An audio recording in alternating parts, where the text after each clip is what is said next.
अस्सलाम वालेकुम। हमने इंग्लिश बेसिक ग्रामर स्टार्ट की थी, जिसमें हमने कुछ बेसिक कॉन्सेप्ट्स पढ़े थे, जैसे कि फ्रेज़ क्या होता है, क्लॉज़ क्या होता है।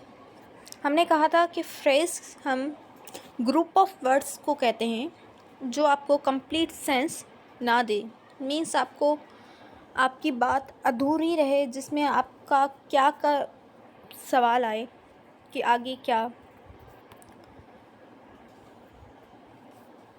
का कॉन्सेप्ट आए कि आगे कुछ बोलना चाहिए। मीन्स फ्रेज़ हम उसे कहते हैं ऐसे ग्रुप ऑफ वर्ड्स को जो आपको कंप्लीट सेंस ऑफ मीनिंग ना दे। इसकी मिसाल हमने ऐसे ली कि इन द क्लासरूम, क्लास के रूम के अंदर क्या, कि यहाँ पे क्वेश्चन मार्क आ रहा है कि कोई बात अधूरी है। जो बात अधूरी हो, जो आपको कंप्लीट मीनिंग ना दे, उसको हम फ्रेज़ कहते हैं। ऑन द टेबल, टेबल के ऊपर।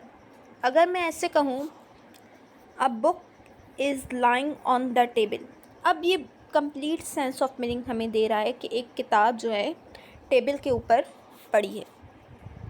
लेकिन यहाँ पे लिखा हुआ है ऑन द टेबल, कि कोई चीज़ टेबल के ऊपर है। ऑन द टेबल, टेबल के ऊपर। अब टेबल के ऊपर क्या पड़ा है, टेबल के ऊपर से क्या मुराद है, ये आपको वाज़े यहाँ पे नहीं दिया गया है। वॉश नाइसली, ठीक तरीके से धो। तो इन सारी एग्जांपल से हमें ये पता चल रहा है कि फ्रेज़ हम ऐसे ग्रुप ऑफ वर्ड्स को कहते हैं जो आपको कंप्लीट सेंस ऑफ मीनिंग ना दे, बल्कि सेंस ही ना दे किसी चीज़ का, आपको सेंस ना दे, उसको हम कहते हैं फ्रेज़। सेकंड हमने कहा था कि क्लॉज। क्लॉज क्या है? क्लॉज भी ग्रुप ऑफ वर्ड्स है। जैसे हमने फ्रेज़ के लिए कहा कि फ्रेज़ जो है ग्रुप ऑफ वर्ड है, इसी तरह क्लॉज भी ग्रुप ऑफ वर्ड है। But the thing different in between them is कि क्लॉज के पास सब्जेक्ट भी होता है और वर्ब भी होता है। जो डिफरेंस है फ्रेज़ और क्लॉज में, वो ये है कि क्लॉज के पास सब्जेक्ट भी होता है और वर्ब भी होता है। जैसे आपने सारे सेंटेंसेस आज पढ़ते हैं आप कोई भी टेंस, तो उसमें सब्जेक्ट और वर्ब दोनों होता है। तो सब्जेक्ट और वर्ब के बगैर कोई भी बात मुकम्मल नहीं होती। तो इट मीन्स क्या है, क्लॉज ऐसे ग्रुप ऑफ वर्ड्स को कहते हैं जिसमें आपका सब्जेक्ट भी हो और वर्ब भी हो। और फ्रेज़ ऐसे ग्रुप ऑफ वर्ड्स को कहते हैं जो आपको कंप्लीट सेंस ना दे। क्लॉज की एग्जांपल देखें। जॉन जो आपका सब्जेक्ट है, जॉन कोई भी पर्सन है। बाउट, बाउट मीन्स ख़रीदा, जो आपका वर्ब है। जॉन ने ख़रीदा अ न्यू कार, एक नई कार। मीन्स ये आपका क्लॉज है। क्लॉज क्यों आप इसको कह रहे हैं? क्योंकि जॉन आपका सब्जेक्ट है और बाउट मीन्स वर्ब है। तो क्लॉज की यही शर्त है कि उसके अंदर सब्जेक्ट और वर्ब है, और इस टेंस के अंदर सब्जेक्ट और वर्ब दोनों मौजूद हैं, और आपको ये कंप्लीट सेंस ऑफ मीनिंग दे रहा है कि जॉन ने एक नई कार ख़रीदी है, या जॉन ने कुछ ख़रीदा है, या जॉन ने कोई ना कोई चीज़ परचेज़ की है। तो इट मीन्स क्लॉज आप ऐसे चीज़ों को कहते हैं, ऐसे ग्रुप ऑफ वर्ड्स को कहते हैं जो आपको complete sense of meaning they. She walked, वो चल रही है या टहल रही है। तो इसमें क्या है, शी आपकी पर्सन है, फीमेल जो आपका सब्जेक्ट है, और वॉक वर्ब है। इस सेंटेंस में भी आपको कंप्लीट सेंस ऑफ मीनिंग मिल रही है कि वो चल रही है, टहल रही है, घूम रही है। शी रन, भाग रही है। तो ऐसे टेंसेस जिसमें आपका सब्जेक्ट और वर्ब दोनों मौजूद हो, उनको आप क्लॉज कहते हैं, और क्लॉज आपको कंप्लीट सेंस ऑफ मीनिंग देता है। एक और टेंस एग्जांपल है, द सन इज़ शाइनिंग। अब इस सेंटेंस में द सन आपका सब्जेक्ट है, इज़ आपका हेल्पिंग वर्ब है, और शाइनिंग क्या है, आपका वर्ब है, मेन वर्ब। तो यहाँ पे सब्जेक्ट भी आ गया, हेल्पिंग वर्ब और मेन वर्ब भी आ गया कि सूरज चमक रहा है। अब इस टेंस में भी अगर आप देखें तो ये टेंस भी आपको कंप्लीट सेंस ऑफ मीनिंग दे रहा है। तो फ्रेज हम उसे कहते हैं, ऐसे ग्रुप ऑफ वर्ड्स को कहते हैं जो आपको कंप्लीट सेंस ऑफ मीनिंग ना दें। और क्लॉज ऐसे ग्रुप ऑफ वर्ड्स को कहते हैं जिनमें आपका सब्जेक्ट और वर्ब मौजूद हो और आपको कंप्लीट सेंस ऑफ मीनिंग मिले। उसके बाद है क्लॉजेस की टाइप्स। क्लॉजेस की दो टाइप्स होती हैं, एक होते हैं इंडिपेंडेंट क्लॉज और दूसरे होते हैं डिपेंडेंट क्लॉज। इंडिपेंडेंट से ही आपको पता चल रहा है कि खुद मुख्तियार है, जिसको किसी चीज़ की ज़रूरत ना हो। और डिपेंडेंट से आपको पता चल रहा है कि किसी पे डिपेंड हो, किसी पे आपको किसी चीज़ को किसी और की ज़रूरत हो।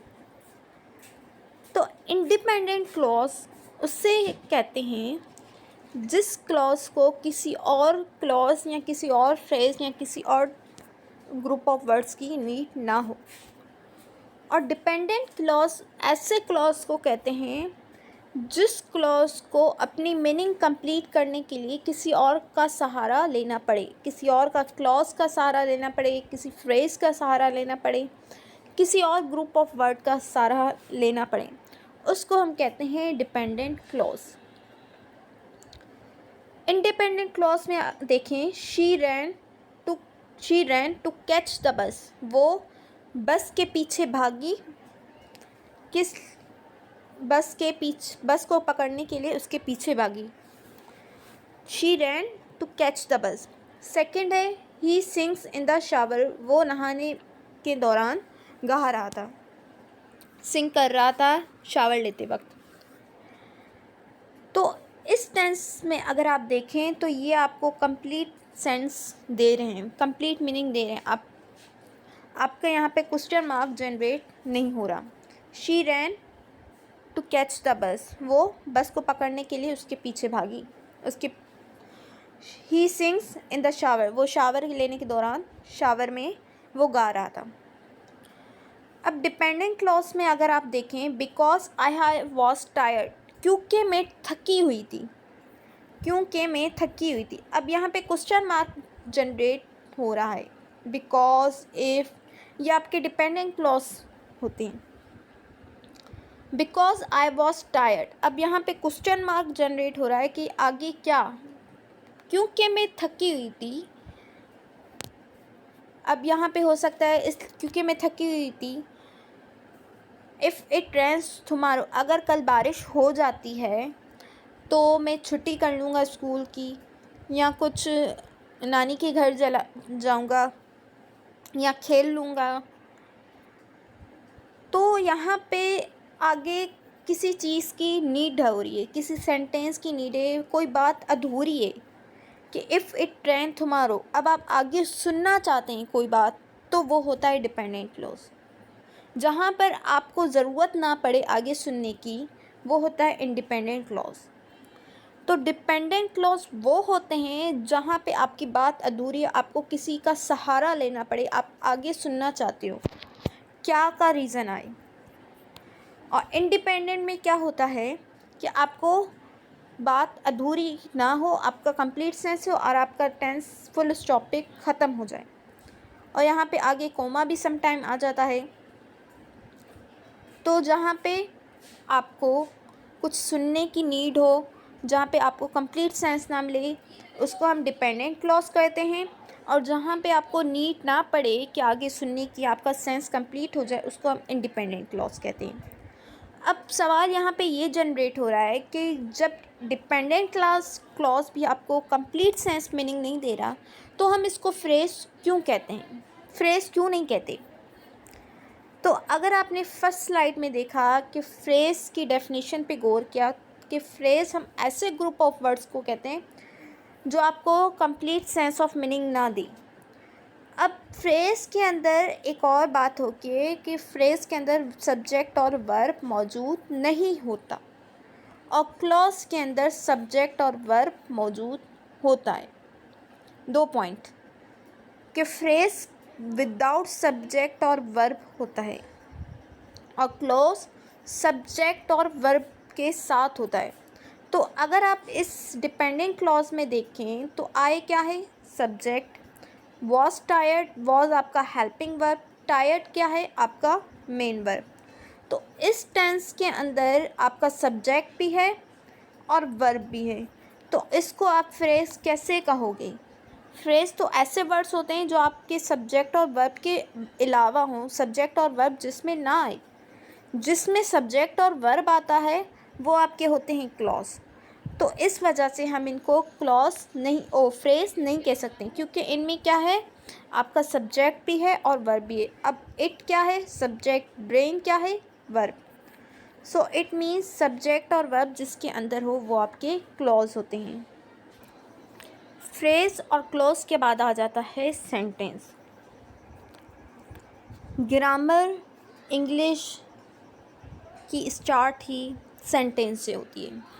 पहले होता है वर्ड, फिर लेटर्स बनते हैं वर्ड वर्ड से मिलके, फिर ग्रुप ऑफ वर्ड्स होते हैं जिसको हमने फ्रेज़ का नाम दिया, फिर क्लॉज आ जाता है, फिर उसके बाद शुरू होते हैं सेंटेंस। तो सेंटेंस क्या है? सेंटेंस होता है ग्रुप ऑफ वर्ड्स को कहते हैं जो आपको complete sense they. Group of words मिलके आपका क्या बनाते हैं, सेंटेंस।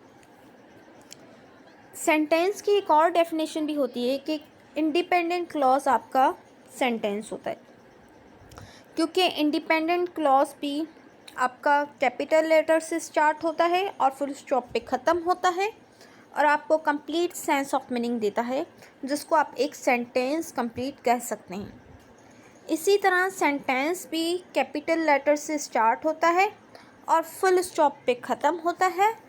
उसके अलावा आपको एक कंप्लीट सेंस देता है जिसको हम सेंटेंस कहते हैं। तो सेंटेंस बेसिकली होता क्या है? Sentence is a group of words that make a sentence. Group of words जो सेंटेंस बनाए और आपको कंप्लीट सेंस भी दें, उसके अलावा कैपिटल लेटर से स्टार्ट हो और फुल स्टॉप पे ख़त्म हो। फिर सेंटेंस के कुछ टाइप्स होते हैं। एक होता है सिंपल सेंटेंस, दूसरा होता है कंपाउंड सेंटेंस और तीसरा होता है compound complex sentence. Simple sentence किसे कहते हैं? Simple sentence is made up of an independent clause और a dependent clause. Simple sentence ऐसे सेंटेंस को कहते हैं जो किसी इंडिपेंडेंट क्लॉज या डिपेंडेंट क्लॉज से बना हो। अब दोनों क्लॉज आ गए इसके अंदर, कोई भी इंडिपेंडेंट क्लॉज या डिपेंडेंट क्लॉज के साथ बना हो, या कोई भी एक इंडिपेंडेंट क्लॉज हो या डिपेंडेंट क्लॉज, उसको हम कहते हैं सिंपल सेंटेंस। जिसकी एग्जांपल है आई लव डॉग्स।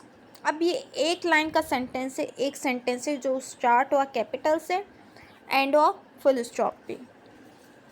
आई लव डॉग्स जिसमें क्या क्यों कुछ भी नहीं आ रहा, बस एक सिंपल लाइन दी गई है, इसको हमने कहा डिपेंडेंट क्लॉज। सेकेंड टाइप है कॉम्प्लेक्स सेंटेंस। अब कॉम्प्लेक्स सेंटेंस क्या होता है?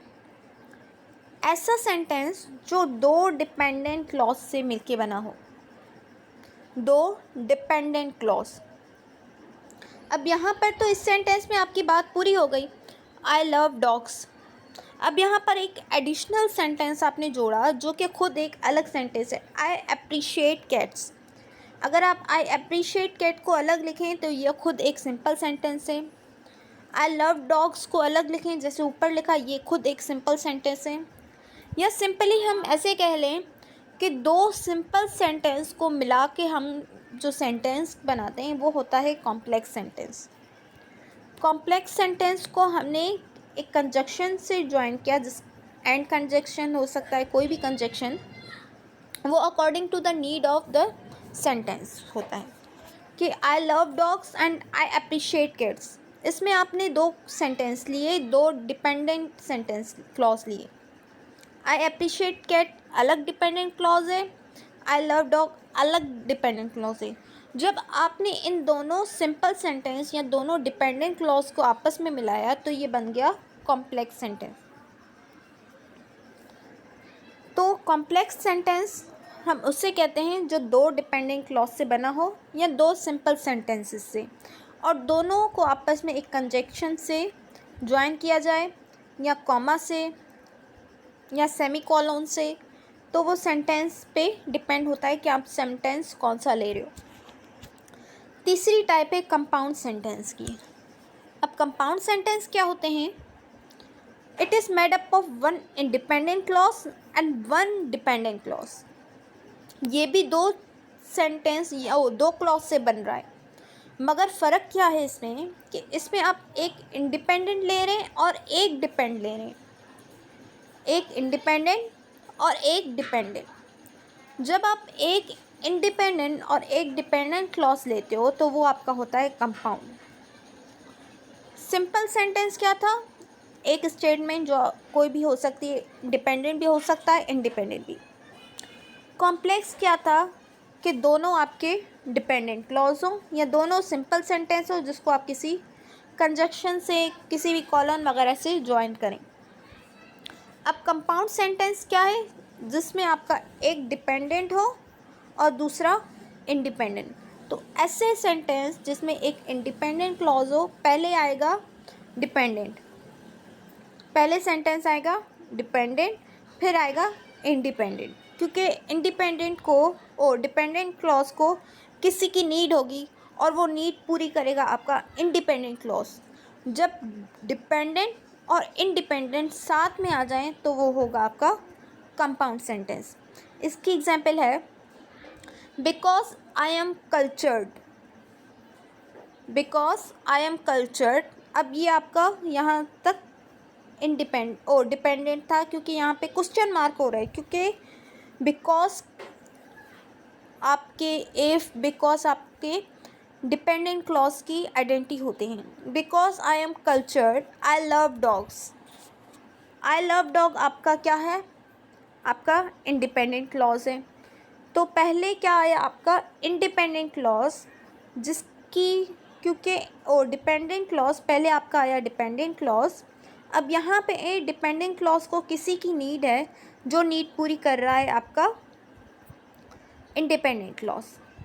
Because I am cultured, I love dogs. I am cultured, because I am cultured आपका dependent clause. I love dogs आपका सिंपल सेंटेंस या आपका इंडिपेंडेंट क्लॉज है। तो जब डिपेंडेंट और इंडिपेंडेंट आपस में मिलते हैं तो आपका बनता है कंपाउंड सेंटेंस, और जब दोनों इंडिपेंडेंट सेंटेंस आपस में मिलते हैं तो बनता है कॉम्प्लेक्स सेंटेंस। एक और टाइप है सेंटेंस की जिसका नाम है complex compound sentence. It is having at least to independent and one dependent clause. ये तब बनता है जब आपके पास तकरीबन दो इंडिपेंडेंट क्लॉज हों और एक डिपेंडेंट हो। किसी भी सेंटेंस में, चाहे वो कॉम्प्लेक्स हो या कंपाउंड हो या कॉम्प्लेक्स कंपाउंड हो, जिसमें डिपेंडेंट आ रहा है, तो पहले आप हमेशा डिपेंडेंट क्लॉज से स्टार्ट करेंगे, क्योंकि जब तक डिपेंडेंट क्लॉज नहीं होगा स्टार्ट में, आप आगे सेंटेंस कंटिन्यू नहीं कर पाएंगे। बिकॉज आई एम कल्चर्ड, अब यहाँ पर क्या है आपका एक डिपेंडेंट क्लॉज है। आई लव डॉग्स आपका इंडिपेंडेंट क्लॉज है। आई अप्रिशिएट किड आपका इंडिपेंडेंट क्लॉज है। तो यहाँ पर क्या बना अब आपका कॉम्प्लेक्स कंपाउंड सेंटेंस, क्योंकि हमने स्टेटमेंट में पढ़ा कि कॉम्प्लेक्स कंपाउंड सेंटेंस उस सेंटेंस को कहते हैं जिसमें आपके दो इंडिपेंडेंट हो। ये आपके दो इंडिपेंडेंट बने sentence, I love dogs and I appreciate kids, ये आपके दो इंडिपेंडेंट और एक आपका dependent clause. So because I am cultured आपका इंडिपेंडेंट क्लॉज है। तो ये थे आपके एक सेंटेंस और सेंटेंस की टाइप। तो आज हमने पढ़ा कि फ्रेज़ क्या होता है, क्लॉज क्या होता है। फ्रेज़ हम ग्रुप ऑफ वर्ड्स को कहते हैं जो आपको कंप्लीट सेंस ऑफ मीनिंग दान दें। क्लॉज हम ऐसे ग्रुप ऑफ वर्ड्स को कहते हैं जिसमें आपका सब्जेक्ट और वर्ब हो। फ्रेज़ में सब्जेक्ट और वर्ब नहीं होता। इसके अलावा फ्रेज़ के कुछ टाइप्स होते हैं, जैसे कि prepositional phrase, verb phrase, adverb phrase, adjective phrase. तो जैसे कि इन द क्लासरूम, इन क्या है? प्रीपोजिशन है। ऑन क्या है? प्रीपोजिशन है। तो ये आपके प्रीपोजिशनल फ्रेज कहलाते हैं। नाइसली क्या है आपका एडजेक्टिव है। और वॉश्ड क्या है, वॉश आपका है वर्ब। तो वॉश नाइसली मीन्स ये वर्ब फ्रेज है क्योंकि ये वर्ब से स्टार्ट हो रहा है। तो फ्रेज में आपको ये कंडीशन भी दी जाती है कि ये प्रीपोजिशन फ्रेज है, एडजेक्टिव फ्रेज है। तो जो फ्रेज प्रीपोजिशन के साथ हो वो प्रीपोजिशन फ्रेज कहलाता है, जो वर्ब के साथ फ्रेज हो वो वर्ब फ्रेज कहलाता है, जो एडवर्ब के साथ फ्रेज हो वो एडवर्ब कहलाता है, जो आर्टिकल के साथ हो आर्टिकल। मीन्स ये डिपेंड करता है उस सेंटेंस पे, उस फ्रेज पे कि वो कौन सा फ्रेज है। उसके बाद हमने पढ़ा कि क्लॉज के क्या टाइप्स होते हैं, इंडिपेंडेंट और डिपेंडेंट। इंडिपेंडेंट में क्या था कि जो आपको कंप्लीट सेंस ऑफ मीनिंग दे, और डिपेंडेंट में हमने पढ़ा जो यहाँ पे आपका सेंस कंप्लीट ना हो, आपकी बात अधूरी रहे। फिर हमने देखा कि सेंटेंस क्या होता है, ऐसे ग्रुप ऑफ वर्ड्स जो आपको कंप्लीट सेंस दें। सेंटेंस हमेशा कैपिटल लेटर से स्टार्ट होता है और फुल स्टॉप पे ख़त्म होता है। देन हमने देखा कि सेंटेंस के 3 टाइप्स हैं, सिंपल, कंपाउंड और कंपाउंड कॉम्प्लेक्स सेंटेंस। मेजर 3 होते हैं, 4 भी काउंट किए जाते हैं, जैसे मैंने आपको अभी 4 भी पढ़ाया। तो सिंपल सेंटेंस वो सेंटेंस होता है जिसके अंदर आपका एक इंडिपेंडेंट क्लॉज हो या डिपेंडेंट, जैसे आई लव डॉग्स। सेकंड था कॉम्प्लेक्स सेंटेंस। कॉम्प्लेक्स सेंटेंस आपके 2 डिपेंडेंट क्लॉज से मिलके बनता है, जो आपके कंजक्शन से, कॉलन से, सेमीकॉलन से, कॉमा से ज्वाइन की जाते हैं। देन कंपाउंड सेंटेंस आपका एक इंडिपेंडेंट और एक डिपेंडेंट क्लॉज से मिलके बनता है। फिर आपका आ जाता है कॉम्प्लेक्स कंपाउंड सेंटेंस, जिसमें आपके 2 इंडिपेंडेंट और एक डिपेंडेंट क्लॉज मौजूद होते हैं। सो ये था आज का फर्स्ट लेक्चर इंग्लिश का बेसिक। इसके बाद हम आगे लेके जाएंगे इसको पार्ट्स ऑफ स्पीच की तरफ, फिर टेंसेस आ जाते हैं आपके, आर्टिकल्स का चैप्टर है, प्रीपोजिशन का चैप्टर है, देन आपके एक्टिव पैसिव हैं, नरेशन है। तो ये हम स्टेप वाइज आगे लेके चलेंगे।